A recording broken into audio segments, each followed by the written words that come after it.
Voodoo Vince! Voodoo Vince! Voodoo Vince! We're playing Voodoo Vince! Voodoo at Vince! the computer. Voodoo Vince! Voodoo Vince!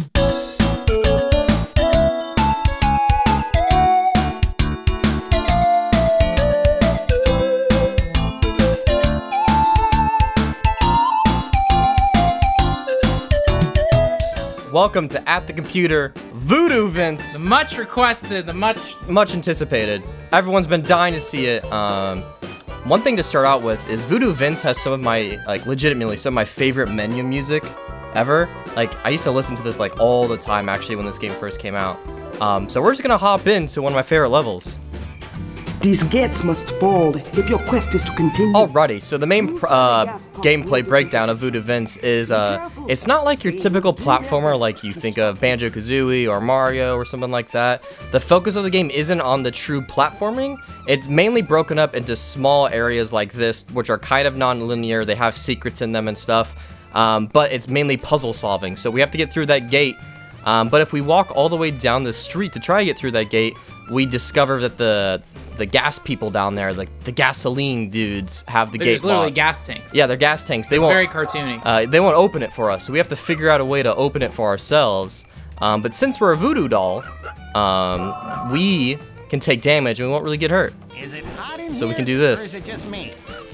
And this is... There's a good thing and a bad thing. The good thing is the music here is really cool. The bad thing is his little fucking snark attitude. I don't appreciate it. See, this snark attitude doesn't bother me too much because he barely talks in this game. He talks during the cutscenes, and I'm not saying it's good. Oh, I missed a jump. Oh no. All the comments are gonna be like, Bruce. Oh man. Bruce, how did you do that? I have to go back and get my voodoo powers. Here's some enemies. I'm gonna ignore them. So you don't have to kill all the enemies on screen, right? You can kind of avoid them. Yeah, you can avoid them. The combat isn't anything amazing. You have your basic punch attack. Yeah, the Crash Bandicoot spin. Yeah, it even sounds like the Crash Bandicoot spin, but I missed this jump, so we have to catch on fire and go back over there. But these are basically how the levels break down. Is you have a puzzle, you have to solve that puzzle, and what's nice is that the levels aren't super huge. You're never really gonna get lost in them, say for maybe a couple of levels. I got lost every single time on every level when I tried playing this game. Frank, it's a straight line, straight down the street here. Yeah, but I'm distracted by all the pickups. I wanted to collect all the little juices. All the juices. Yeah. Oh no! See, it took this level took me like 30 minutes to beat. Bruce just speedrun this in like a minute. Speedrun it. The game's done quick. But look, there's a voodoo power back there. Yeah, voodoo power. Two nicer guys. Oh yeah. Oh, he's getting. Look, he's getting that. Oh yeah. Alright, so Frank, have you ever played this game before? Have you ever heard of this game? No, so the first time I heard of this game was in 2015 when we did Neighborhood Game Club, and I looked at your game collection and I saw Voodoo Vince, and I laughed so hard because I had no idea what the hell this game was. And you're like, what? You never played Voodoo Vince? And it became kind of a running joke. And then at E3, Microsoft announced they were gonna remaster Voodoo Vince. Yeah, man. A game that no one had talked about until we showed it on our show. So I think Phil Spencer probably looked at our episode. Phil Spencer saw it and he's just like, oh yeah, Voodoo Vince. So no, you're the only human I know of who was way into this. So growing up, I did not have a GameCube or a PS2. I got a PS2 a little bit later, almost near the end of the generation. But my first console ever was a original Xbox. My dad bought it for me when it launched when I was in 2nd grade, and he bought it because of it was being touted about how powerful it was. Yeah, yeah. How the specs were. My dad's a big tech geek, so he bought me that console. And so I grew up playing Blinks the Time Sweeper, Voodoo Vince, Grabbed by the Ghoulies. Nice. Games that aren't considered classics but are classics to me. Okay. But so I played Voodoo Vince as a kid, and I have this really, really strong nostalgia for it. And it's set in Louisiana in the Bayou, so everything's very strong, purpley blues. That's where the Jean-Claude Van Damme film Hard Target takes place. Oh, so damn. that's just a to watch little that. connection. But yeah, so this is the end of the level, so we can go through there, or we can Show off some of the collectibles. Yeah, or we can go around and explore. Like the real meat and potatoes of platformers Yeah. is collecting bullshit. Here's that homie. We just knocked that homie out. So There's like a little combat area where you go up some stairs. You know what I'm talking about? Go up to that part. Yeah. Oh, so here's the case. So you get voodoo powers, and you do it by pressing both triggers, and now kill all the enemies within an area. And then by collecting these beads, and you see in the right corner, it builds back up that voodoo power. And as you play through the game, you unlock more powers, you unlock more slots for it. So as you collect these cards, they'll eventually unlock more voodoo powers for you. And then these little, oh, here's the combat arena. So these little blue dudes, hold on, gotta mess up these homies. So combat, isn't the best at all. You spam the spin. You can just spam the spin. Kind of like Dynasty Warriors. And like you can get hit, but you get health back from these beads, so it doesn't matter. And then as soon as you get the voodoo power, you just use the voodoo power. And later on in the game, once you unlock like 5 or 6 slots for voodoo powers, there's no reason never to just be spamming it. Because by killing all the enemies with it, you just get enough to use it again anyways. And then these dudes right here will unlock more animation. So now we have electromagnetic voodoo power. Different like specials that will, and they're all random. Yeah, so it's all random. So like you saw right there, I did the pins. Next time we do it, we might get the electromagnetic. And then these dudes, these are, this is voodoo dust. And for every 100 of those you collect, your health bar goes up. So it's kind of like, oh, what game is like that? There's multiple platformers like that. But yeah, as you can see, like we're back on the main street now. So the levels are pretty non-linear. You're not gonna get lost or anything like that. But then have a ton of secrets and stuff in them as well. This game also has fast travel, which is like kind of oh, there's nowhere to go yet because this is like the second level. But basically, you can travel back to any level you've completed, and you can go back and collect everything that you can. Yeah, and later on in the game, you get like some voodoo eye scope thing where you can like see all the collectibles in the area that helps you collect stuff even faster. So by collecting all the cards in the area, like I did right now, that unlocks the voodoo skull, and we can go and activate that and chase it around, and that'll unlock a new voodoo power slot for us. But I'm not gonna do that. That takes a little time. Instead, I am just gonna go on to the next level. One thing I do love about this game is how small you are, and like all these giant like rooms and stuff like that. I will say respect to Bruce. Like watching him play this is like watching me play Tony Hawk. I was stumbling around. I sucked at this game, but seeing Bruce fly through these environments, like oh my god, it's like watching a ballerina at work. Yeah, that's how I do. So we're gonna move on to the next level here, which is probably my favorite level in the game. That jazz man holds the key to this. So the person talking to us right now is our like, how would you describe it? She's the woman who runs the voodoo shop. So basically, she's been kidnapped, right? Yeah, basically the premise of this game is you are a third-rate voodoo doll. She specifically says, Vince is my third best voodoo doll, which is like oddly specific. But thugs come into your voodoo shop and they steal a bunch of voodoo dust from you. And the main bad guy is gonna use that dust to take over the world. And so she gets kidnapped, and now it's up to Vince to go through these areas, fight these enemies that were created by the stolen voodoo dust, and save his master, which is kind of weird. But again, it's set in this like Louisiana setting, so and not many games are ever set like this. I think the setting is like super unique. I could only think of Infamous 2 and Mafia 3 being set in like an area like this, which is like why I love it so much. I do like the art style. Like it is very like, I mean, it's very Tim Burton, but it's like very macabre, and it's like, you know, even like Coco just came out, but like stuff that's like more, not necessarily gothic, but just like fun and campy in that horror way, like all Tim Burton stuff. Like all this, like how this house is all warped and stuff like that. Like again, there's some parts of this game do look a little ugly, and I think purposely so, but I do think it's got a great style for it. Well, it also looks like Leica's stuff, like Coraline, Box Trolls, Paranorman. Yeah, where things are kind of warped and weird, but it's this, again, Tim Burton aesthetic. Like cool. even Vince himself has got the giant eyes and stuff like that, and pins sticking out, and they're all bent and stuff. It's got a cool style. Wasn't there another movie about fucking voodoo dolls called 9? Yeah, and I really wanted to see that movie when it came out, because I was an animation major. And they used Coheed and Cambria. Yeah, and man, that movie is fucking bad. Oh shit. So anyways, so this area. In the comments, let us know if you've seen 9. Is it cool? You know, do you agree with Bruce's review? Isn't Daniel Day-Lewis in a movie called 9? That's 9.5. Oh, my bad. They're the same movie. Yeah. So basically, we have to get inside this shop right here. This is the end of the level. But this dude. He's in a ska band. Yeah, he won't let me in. Tall lady, magical type, tied up. Tied up. Have you seen her? Museums got man, that guy's so cool. It's just like Coco. Yeah, and again, this like jazzy little soundtrack below it. Like, if this game didn't have such amazing music, it would be like it's like 30% of why the game is good. Is this great music? It also reminds me of I love the movie Triplets of Belleville, which is a very similar like soundtrack. Also, all of Woody Allen's stuff uses jazz, so you know that's why I kind of like. Yo, Voodoo Vince, just like Woody Allen. Yo, do you think Woody Allen uses voodoo dolls? Oh boy, yeah. Yeah, I mean, he's a director. He controls his actresses in many mysterious ways. Oh, all right. So I'm gonna kill all these enemies. Oh, got bear trap. So we have to get inside that that area right there. But the guys basically said we're not cool enough. Damn. We're not cool enough. We need some checkered shoes. We need to get cool. So how you do that? Smoke cigarettes. So the first time you play this level, you kind of have to just explore the whole level and kind of figure out what to do. And you'll discover items like this floating around. And what's cool about this game is those cards that I just collected, they kind of guide you up here to this item. So we're gonna grab this. Is that an apple? It is an apple. Look how tiny, look how big the apple is compared to Vince. He's got the tiny Also, your little maneuverability. There's double jumps, then you can spin to give you a little farther, and then you can float. Yeah, like, as you can see here, like, none of the platforming, this is only the third level of the game, but none of the platforming is ever really challenging, especially because you have that float, which is infinite, so you can easily float specifically to any part you want. Yeah, the only hard part of this game is figuring out what the fuck you're supposed to do with these puzzles. Yeah, I mean, I think that's the misconception about this game, is, like, it is not it's technically a platformer. I was expecting some, like, Crash Bandicoot shit. No, it's all, like, when you walk up here, it's like, okay, where's the trumpet? It's like environmental puzzles, It's like, what do I have to do with this trumpet? Do I have to get this trumpet? Read the signs, you gotta read the signs. Open from 8 a.m. to 11 a.m. Yeah. These guys get up pretty early. So as we're going through here, it's like you're discovering all these shops and stuff like that, and they all have specific times. But I'm going the true gamer way. I'm getting things quickly as I can. Speedrun. So now we have a mask. So basically what we need to do in this level to be cool is we have to become a jazz player. Hell yeah. So what we need to do like is we need to get that trumpet, and we need to take jazz lessons, but we don't have enough money. We have no money to get the trumpet. So how do you get money? Right over here.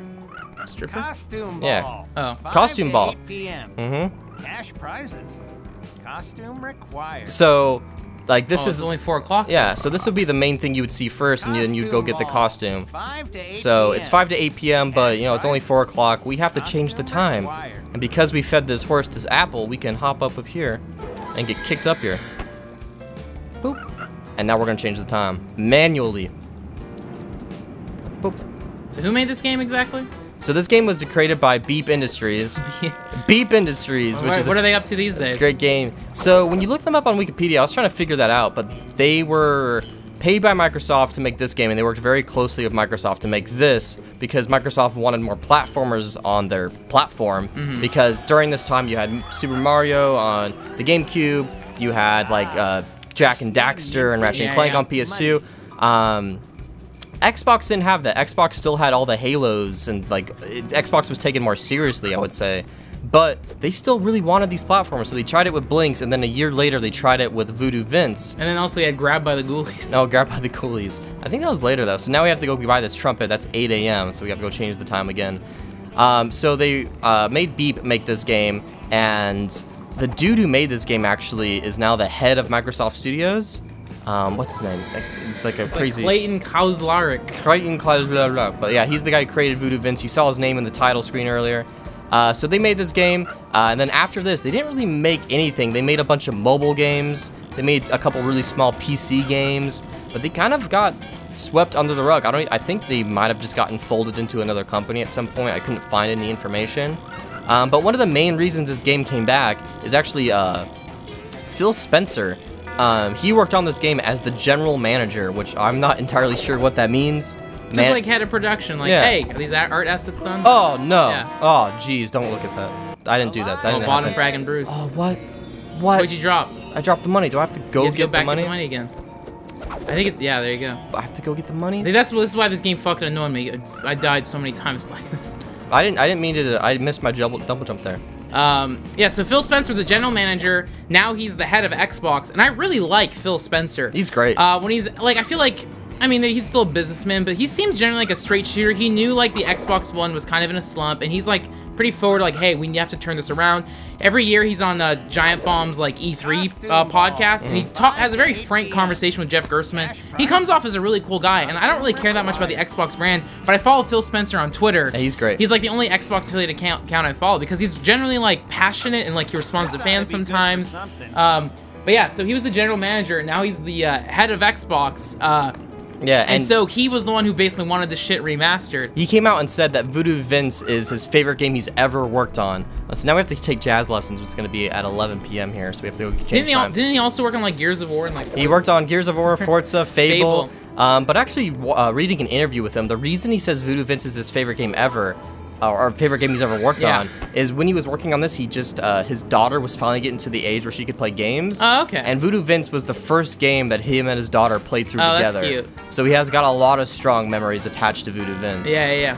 So that's why it's like one of his favorite games, which I think is super cute. I think it's But really it's sweet. a little fishy, you know, there's fans who constantly want like, oh, remaster Jet Set Radio Future, but you know, so if you want a game to be remastered, you have to become the head of Xbox, and then you can grease the palms down below to remaster your game. So if you want Jet Set Radio Future remastered, become head of Xbox. Oh yeah. Oh man, I put it. Also, you can notice the Z in Jazz is missing. It's like falling down there. It's a cool little detail. Oh, cool. Cool little detail. Oh, I made the clock too fast. I put it past 2 a.m. See, this is why I got fucking tired of playing this game. But it's so I don't like this tedious puzzle stuff. It's not tedious at all. It's like it takes 2 seconds to go back up there. It's like this game like. These levels are actually super quick because like after I do this, the level's over, and then you can spend as much time as you want like going through like finding the collectibles. So like you're flying through environments. I probably just wasn't focused when I was playing it because I was so distracted getting all the fucking like cards and stuff. Like that was more fun to me than doing these puzzles. So I'd be in the levels for a long ass time collecting stuff, and then be like, all right, now what's the puzzle? Yeah, like basically parts of this game are like almost like an adventure game where you just have to find these items, figure out what they do, and figure out what order they go in. But it's so like plainly laid out because everything glows when you get next to it and all that stuff. And I mean, I guess to be fair, like, I mean, mid 2000s with 360, everything was brown, so I do appreciate the color in this game. Like, it does pop, and I like it. And again, I think the game's art style does hold up. How does this? You played the original. How does it look remastered? It looks great. Like actually, this game was actually pretty good looking when it first came out. Vince was always like a really like well detailed character. Yeah, and generally anything that has a cartoon aesthetic holds up way better. Yeah, like obviously, like the things that don't hold up about this game are like this ground texture on the walls there, like that kind of grungy, ugly stuff. But all the buildings, like all the warp stuff, I think looks awesome. So I still think this game looks like pretty incredible. But again, like the environmental variety is like really cool. Like you have all these downtown streets. There's a haunted mansion. There's a bayou where you spend a lot of time in the swamps. Is there alligators? There are alligators. Hell yeah. Like I just appreciate the unique setting. Like during this time, there's all this like really cartoony, over-the-top platformers, like super like imagination land bullshit. Voodoo Vince is like, oh no man, here's like blue collar like just bayou stuff, which I really appreciate. Because it's like, it's realistic in a realistic setting without being like, I don't know, like super realistic. It's still cartoony and fun. So not many platformers are set in a setting like this, which I think is cool. That's a cool dance he does. Yeah, so we played trumpet with that dude. We have this unlocked. And again, we can go like back here and still get more collectibles and stuff like that. One thing I appreciate is that there's like this love hotel right here. Hell yeah. And if you open it and go in here, they just kick them out. Like nothing happens. Yeah, you can explore this area. Like there's the skull up there, stuff like that. But we're just gonna move on. All right, so now we got this boss fight here. Basically, how the bosses work in this game is you have to figure out a way to hurt yourself to hurt them because you're a voodoo doll. So it's kind of like an environmental puzzle. None of the bosses are very hard or anything. You dodge very basic attacks. And then you just have to figure out where the items are and what to do with them. Yeah, how do you fuck yourself up so the other person gets messed up? Yeah. Which I think is a cool concept. The game doesn't take it far enough. Like, I mean, that's kind of what like G.G. Allen did at his live shows. He would like cut himself. He would like eat his own poop just to mess up the audience. Yeah, you inflict pain on others while doing a great performance. That's pretty. Yeah. So I respect. Dude, Voodoo Vince is punk. Voodoo Vince is super punk. He's super punk. Look how punk he is. Does his own stick and pokes with his needles. I'm all about it. But again, like, one thing that's really cool about this game, and like, while I'm so happy it got a remaster, is like Frank said earlier, he had like never heard of this game until he came over to my house one day. Like, these are like, everyone always wants like these classics to be remastered, which is fine. Like, but those are classic games. Like, everyone's already played them. Like, I'm stoked about the Shadow of the Colossus remake coming out. I'm gonna play it, but I've already played that game like 3 or 4 times, so I know what I'm getting. Like, Voodoo Vince is like the perfect game to remaster because it's supremely underrated. Barely anyone has played it. Yeah, when people miss out on something for the first time, that's why like the Criterion Collection's phenomenal. Yeah. Because Criterion has built its whole library on films that were like overlooked for its time, presented in such a high definition with essays to say like, oh, this is the context you missed. Here it is. So yeah, I'm all in favor. Like we showed off God Hand. Like yeah, Capcom remastered fucking. I don't know. They come up with a new edition of Street Fighter every 3 months with like more costumes. But like, hey, just put out some of your like buried treasures out there. Yeah, I mean, because it's like was a passion project. Like, one of the reasons why people ask, like, oh, why is this getting a remaster? Why isn't this backwards compatible on Xbox 360? And it actually said, developers came out and said they used custom code, so it wouldn't run on 360. So they had to actually recode. It was too advanced. Yeah, they had to recode a lot of this game to bring it out. And like we said earlier, Phil Spencer made this happen. So I really appreciate when games like this, like, have a lot of passionate people behind them, and they're like, hey, we don't care if this game sells 1 million copies or 10,000 copies. We just want this game to be out on Xbox. They should remaster Dino Crisis 3 next. I really want to play that. Just, I've never just played three? it. Just yeah. three? Yeah. Not the other one? 1 and 2, you know, that's fine, but let's get Dino Crisis 3. That'd be really funny, actually. Yeah. Just like, oh, here's the third one. I never played it. I really want to. So now that we pulled all the switches, we have to go back to the beginning, and we have this electromagnetic helmet here, and we open to the ceiling, and it's raining outside. So what do you think's gonna happen, Frank? Someone's gonna get zapped. Someone's gonna get fucking Is this zapped. how Benjamin Franklin invented electricity? Yes, he got a key up, and he just was fighting a dinosaur, and He zapped and himself. He's like, take that. Hey man, zap yourself, you zap the world. Right? There's Alright. only 2 things certain in life: death and taxes. It's a Ben Franklin quote. Yeah, very good. So we fucked this dino up. Look at that other dino flying around. He doesn't even care the dino's getting fucked up. He's just, Boom! That's like the ending of Jurassic Park. Hell He's yeah! just chilling. That's He's exactly dead. how Jurassic Park ended. So that's how most of the boss in this game works out. Oh, that little fucking DreamWorks humor. Teamwork. So again, yeah, most of the humor falls pretty flat, but it's super quick. It doesn't talk too much, so like I don't mind it that well. And Vince kind of grows on you. He's super dumb and cheesy, so I appreciate it. And so now we're gonna float down here. And that, Frank, is Voodoo Vince. I do like the floating thing. Reminds me of Diddy Kong. Or Trixie. Who's the fucking hot Donkey Kong girl? Ew. What? What's her name? Trixie? I don't know. She floats with her hair. I don't know the hot fucking Kong name. Oh man, hey, people in the comments, you know what I'm What's talking this about. hot Kong thing? Hot Trixie Kong with her fucking flicky hair. She floats down. You know what's up. So that was Voodoo Vince at the computer. I really like this game a lot. Like I said, I played it when it came out as a kid, so I have really strong What year did it nostalgia come for out? it. 2003? 2003. Okay. So I have really strong nostalgia for it. I was 10 when I played it. But I still think this game holds up pretty well. The color and art style still look pretty good. There are a couple bad levels. The sewer level. I would say there's a lot of bad levels. You only played like 3 levels. Hey, my Frank. Steam says 6 hours. Oh, Took me a long time to get through those Frank levels. was on Discord playing with me, and he's just like, I'm gonna look up Van Damme posters on eBay. And he would just leave Voodoo Vince running while he looks up posters on eBay. Gotta get my room looking real cute. But I think this game holds up. I put about 5 hours into this remaster, and I still have fun with it. Again, the sewer level is really bad. That's the 3rd level in the game. But the art style, the humor falls flat, but art style and the gameplay still hold up. I'm gonna give it a solid thumbs up. It's still an underrated game, and if you haven't played it, you know, it's $15. I think it's worth checking out if you like platformers. All right, Bruce's reign of my show is over. Finally taking it back as he got his Voodoo Vince out, and I never have to hear about it ever again. I'm gonna bring it up every episode. It's not a bad game. It's, you know, it works. It runs well. The remaster runs at 60 frames per second. I played the Steam version. It's fine. Not what I was expecting. I didn't expect all the puzzles in there. I like Crash Bandicoot, you know, simple shit. You know, I don't want to fucking think. I don't want to think. All these, ooh, get the trumpet. Hey, wait, before you give your review, let me remind you that Jeff Gerstmann gave this game like an 8 out of 10. Yeah, you know what? He gave Cruising USA a 6, so I kind of disagree. You know, we'll get into that later. But, Voodoo Vince, I give it no thumbs. Okay. Music's good. Okay. Tim Burton aesthetic is cool. It's a fucking kid's game. I don't know. I don't like it. But it's not dog It's shit. a kid's game, but Frank's complaining about the puzzles being too hard. Hey, yeah. This grown adult It's over not here. fair. It's not fair. Oh, it's a kid's game. There's no puzzles in Crash Ooh, Bandicoot. You just no. whack shit and Oh, stuff that's blows not up. a kid's game. Crash Bandicoot's for, it's PlayStation is for adults. You got okay. fucking Tomb Raider on there. You got Metal Gear. Well, look at Voodoo Vince. He's poking his butt. What do you think that means? Yeah. Yeah. Yeah. Ooh. Okay. Ooh. Well, all right. Oh, that is kind of cute. Yeah. See? All right. Well, anyways, thank you so much for watching At The Computer, Voodoo Vince. You know, leave a thumbs up if you liked it. Leave a thumbs down if you didn't. I hope this video finds you and yours well. But also, unfollow you on Twitter now. send us emails at AtTheComputerShow@gmail.com. Let us know, what do you think of Voodoo Vince? You know, where my Vince Bruce at? needs some friends to talk to. I'm fucking closed off Where my on this. voodoo dolls at? Follow us on Twitter at Frank Howley. I'm _Bruceums. At _Bruceums. I'm on Letterboxd if you want to see my reviews of all the Jean-Claude Van Damme films. And we'll see you next time at the computer. You're fucking happy we finally did this shit? Happy. I'm done. I'm Okay, out. whatever. Yo, welcome to the Voodoo Vince Show.